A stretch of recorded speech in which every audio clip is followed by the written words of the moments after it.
बिस्मिल्लाहिर्रहमानिर्रहीम। अस्सलाम वालेकुम नाज़रीन, इमरान ख़ान ने आज अपनी तमाम कश्तियाँ जला डालीं और वो खुल कर army chief general Asim Munir के ख़िलाफ़ बोल पड़े। अडियाला जेल में सहाफ़ियों से इमरान ख़ान की जो तफसीली गुफ्तगू हुई वो अब सामने आ चुकी है। मैं आपके सामने रखता हूँ, आप ज़रा इसको मुलाहिज़ा फरमाएँ, बग़ैर किसी चिकनी चोपड़ी और लगी लिपटी मफरूज़ों किस्सों के बग़ैर। जो सहाफ़ियों ने रिपोर्ट किया वही आपके सामने रखता हूँ। इमरान ख़ान कहते हैं, सारी कौम को पता है कि जनरल आसिम मुनीर मुल्क चला रहा है। जनरल आसिम मुनीर ने मुझे तोड़ने के लिए तोशाखाना रेफरेंस में बुशरा बीबी को सज़ा दिलवाई। मुझे और मेरी बीवी को कुछ होता है तो जनरल आसिम मुनीर ज़िम्मेदार होंगे। London plan general Asim Munir और नवाज शरीफ के दरमियान था। लंदन प्लान के लिए जजेस को भी साथ मिलाया गया। ISI ने जजेस की तकर्रियाँ करवाईं। अगस्त में जब मुझे पकड़ा गया तो पुलिस मेरे बेडरूम में दाखिल हुई। वहाँ से मेरा पासपोर्ट और चेक बुक भी ले लिए गए। इनाम शाह और तोशाखाना के एक मुलाजिम को ISI ने मेरे खिलाफ वादा माफ़ गवाह बनाया। तोशाखाना में सज़ा दिलवाने के लिए दुबई में पार्ट टाइम सेल्समैन से क्राफ्ट ज्वेलरी सेट की मालियत का तखमीना लगवाया गया। तोशाखाना रेफरेंस बनाने पर चेयरमैन नेब और इनाम शाह के खिलाफ केस करूंगा। फवाद चौधरी प्रेस कॉन्फ्रेंस कर चुका था, लेकिन उसके बावजूद उसे वादा माफ़ गवाह बनने के लिए पकड़े रखा। परवेज़ इलाही और शाह महमूद कुरैशी आज प्रेस कॉन्फ्रेंस कर दें तो उसके केस ख़त्म हो जाएंगे। जस्टिस काजी फाइज ईसा को फैसलाबाद केस और भट्टो केस भी याद थे। काजी फाइज ईसा को नज़र नहीं आ रहा कि लोग मिलिट्री जेलों में पड़े हुए हैं। 18 मार्च को मुझे जुडिशल कम्प्लेक्स में कत्ल करने का मंसूबा था। 24 घंटे पहले ही जुडिशल कम्प्लेक्स को टेक ओवर कर लिया गया था। सादा कपड़ों में मलबूस बहुत से लोग जुडिशल कम्प्लेक्स में मौजूद थे। क्यों जुडिशल कम्प्लेक्स की CCTV फुटेज सामने नहीं लाई जा रही? जो ईस्ट पाकिस्तान में हुआ यानी बांग्लादेश में जो हुआ वही आज हो रहा है। मशरकी पाकिस्तान में मुजीबुर रहमान का मैंडेट चोरी करके मुल्क तोड़ा गया। मुजीबुर रहमान की अक्सरियत से यकजा खान की ताकत ख़त्म हो जाती। हमूदुर रहमान कमीशन रिपोर्ट में लिखा है कि मुजीबुर रहमान इलेक्शन जीत गया था। मशरकी पाकिस्तान की तरह अब भी हमारा मैंडेट कम करके हमें कंट्रोल करने की कोशिश की जा रही है। इस वक्त बादशाह पीछे बैठा हुआ है और मोहसिन नकवी वाइसराय बना हुआ है। शहबाज शरीफ फीते काटता फिर रहा है और उसके पास कोई ताकत नहीं है। मुल्क का माशी तौर पर बेड़ा गर्क होने लगा है। जजेस कह रहे हैं कि एजेंसियां धमका रही हैं। आसिफ जरदारी और शरीफ फैमिली के अरबों डॉलर बैरून मुल्क पड़े हुए हैं। आसिफ जरदारी ने बयान दिया कि एक सियासी जमात फ़ौज का इमेज ख़राब कर रही है।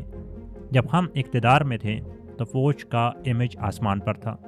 फ़ौज का इमेज उस दिन ख़राब हुआ जब ये चोरों के साथ बैठे। जरदारी और शरीफ ख़ानदान की करप्शन का हमें ISI और जनरल बाजवा ने खुद भी बताया था। जरदारी और नवाज शरीफ ने तोशाखाना से गाड़ियाँ लीं, उनका केस क्यों नहीं सुना जा रहा? जनरल आसिम मुनीर की तकर्री से पहले आरिफ अलवी के ज़रिए पैगाम भेजा था कि हम तुम्हारे मुखालिफ नहीं। मैंने आरिफ अलवी के ज़रिए जनरल आसिम मुनीर को टेलीफोन करवाया था कि मुझे उसके लंदन प्लान के बारे में मालूम है। अली जैदी भी राब्ते में था, उसके ज़रिए भी पैगाम दिया था कि न्यूट्रल रहें और मुल्क को चलने दें। हमें कहा गया फ़िक्र न करें, वो न्यूट्रल रहेंगे। मैं किसी की ग़ुलामी कबूल नहीं करता। ग़ुलामी से बेहतर मौत है। क्या आपको काजी फाइज ईसा से इंसाफ की उम्मीद है? बानी PTI सहाफ़ी का सवाल का जवाब देते हैं। कुछ देर खामोश रहते हैं और फिर बोले, कौम सब कुछ देख रही है, मैं इस पर कोई राय देना नहीं चाहता। आज मुल्क बदल चुका है और लोगों में शऊर आ चुका है। हमें गद्दार बनाया गया तो 9 मई में फंसाया गया, लेकिन कौम ने 8 फरवरी को बता दिया कि वो कहाँ खड़ी है। कई जजेस Mohsin Naqvi, chief election commissioner और निगरान हुकूमत लंदन प्लान का हिस्सा थे। میں نے کبھی فوج سے لڑائی نہیں کی۔ جنرل باجوہ نے ہماری پیٹھ میں چورا گھونپا۔ میں جنرل باجوہ کو ڈی نوٹیفائی کر سکتا تھا لیکن نہیں کیا۔ ہم نے اس سب کے باوجود بھی جنرل باجوہ سے ملاقات کے لیے کمیٹی بنائی۔ صرف سپہ سالار فوج نہیں، وہ الیکشن لڑ کر نہیں آیا۔ جنرل یحییٰ نے بھی اپنی طاقت کے لیے ملک کو تباہ کیا تھا۔ جنرل یحییٰ مجیب سے بات کر لیتا تو سرنڈر نہ کرنا پڑتا۔ 1971 میں ملک ٹوٹا، آج ملک کی معاشی کمر ٹوٹنے لگی ہے۔ اس وقت جتنی تکڑی جماعت تحریک انصاف ہے، اتنی تکڑی جماعت کوئی اور نہیں۔ آج دوبارہ الیکشن کروا لیں، دوبارہ سب کو چل پتا جائے گا۔ حکومت گرانے کے باوجود 2 مرتبہ جنرل باجوہ سے ملاقات کر سکتا ہوں تو کسی سے بھی ملاقات کر سکتا ہوں، کیونکہ اس وقت میرا ذات کا مسئلہ نہیں، پاکستان کا ایشو ہے۔ مجھے قائل کر لیں۔ موجودہ حالات میں عدلیہ بالکل بھی آزاد نہیں۔ بشرا بی بی نے پہلے شہد میں کچھ ملانے کا کہا، آپ نے زہر دینے کا کہا۔ بشرا بی بی نے دوبارہ کھانے میں ہارپک ملانے کا کہا۔ صحافی کا عمران خان سے سوال ہوتا ہے، جب تک عمران خان جواب دیتے ہیں کہ جب تک بشرا بی بی کی انڈوسکوپی نہیں ہوتی کیسے پتہ چل سکتا ہے کہ ان کو کیا کھلایا گیا؟ جب کوئی چیز جسم اندر چلی جائے تو بظاہر دیکھنے سے کچھ معلوم نہیں ہو سکتا۔ صحافی دوبارہ سوال پوچھتے ہیں کہ آپ نے اور بشرا بی بی نے الزام آرمی چیف پر لگایا، اگر کل ٹیسٹ کلیئر آیا تو کیا کہیں گے؟ جس پر عمران خان جواب دیتے ہیں کہ آرمی چیف نے ہی میری بیوی کو ٹارگٹ کیا، جس کا کوئی لینا دینا نہیں تھا۔ مجھے اور میری بیوی کو کچھ ہوتا ہے تو جنرل عاصم منیر ذمہ دار ہوں گے۔ جو قوم اپنی آزادی کے لیے مرنے کے لیے تیار نہ ہو، اس کو غلامی کے لیے تیار ہونا چاہیے۔ میں آج سیاست سے پیچھے ہو جاؤں تو سب ٹھیک ہو جائے گا۔ نون لیگ کا مزید جنازہ نکلے گا جب قوم پر مہنگائی کی جائے گی۔ رولنگ اشرافیہ کو فرق نہیں پڑتا، ان کا سارا پیسہ بیرون ملک پڑا ہوا ہے۔ اس وقت امید صرف عدلیہ سے ہے۔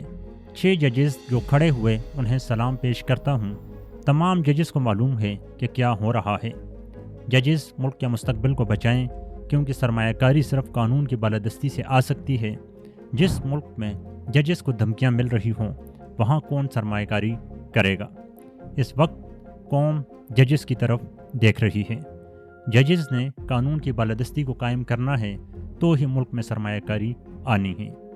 جنرل عاصم منیر کو پیغام دینا چاہتا ہوں، ایک پلان انسان بناتا ہے اور ایک پلان اللہ کا، اور اللہ کا پلان کامیاب ہوتا ہے۔ یہ تھی عمران خان کی گفتگو پاکستانی صحافیوں کے ساتھ آج اڈیالہ جیل کے اندر۔ عمران خان اتنے کھل کے اس لیے شاید آئے کیونکہ عمران خان کی جماعت میں نظر آ رہا تھا کہ ایک گروپ ایسا تھا جو بار بار مفاہمت کی بات کر رہا تھا، اور ایک گروپ ایسا تھا جو مزاحمت کی بات کر رہا تھا، اور آج عمران خان نے پیغام دے دیا کہ وہ بھی مزاحمت کی سیاست کے اوپر چلیں گے، مفاہمت جیسی چیز جو اس کے کاغذوں میں موجود نہیں ہے۔ اب دیکھنا ہے اس کے بعد جنرل عاصم منیر کی طرف سے کس طرح کا رسپانس آتا ہے، لیکن یہ ہے کہ آج عمران خان نے کھل کر جنرل عاصم منیر کا نام لے لیا ہے کہ میرے خلاف جو کچھ بھی ہوا وہ سارا وہ کروا رہے ہیں۔ اب دیکھنا ہے کہ اس پر نون لیگ اور پیپل پارٹی اب کیا کریں گی۔ گزشتہ ادوار میں نون لیگ اور پیپل پارٹی جنرل باجوہ کے اوپر بھی اس طرح کے الزامات لگاتی رہیں جب وہ آرمی چیف تھے۔